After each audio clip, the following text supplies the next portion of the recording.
suffices? So I want to make sure that I'm clear, because I think that privilege, the word and the concept, have been weaponized in our society. And in order for us to have a real conversation about equity, we've got to go back and make sure that people understand what privilege is and what it's not.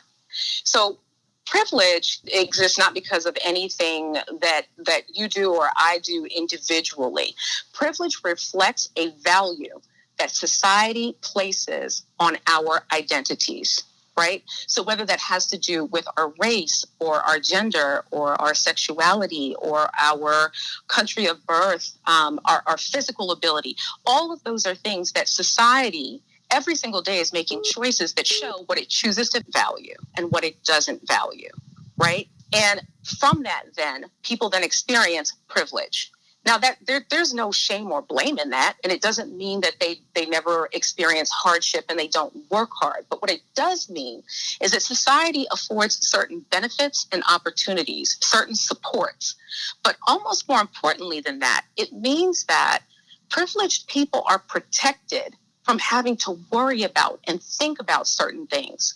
So, for instance, when you have the privilege of whiteness in this society, when you are pulled over by a police officer, your experience of that and your expectations going into that encounter are different, right? Because you have race privilege on your side.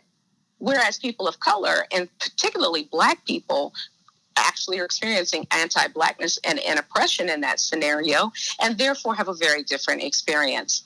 So in order for us to move towards equity, what we're asking people with privilege to do is not so much about what they need to give up, and I'll circle back to that, but it's more about, first of all, their awareness of their privilege, and second of all, how to use it. So I like to talk about privilege a bit like a hammer. A hammer can either be a weapon or a tool, right? What we need in order to move this society forward is for people with privilege to take their privilege and to figure out how to use it as a tool. That's not a sacrifice, because the reality is that in societies where there is greater equity across all aspects of society, everyone benefits.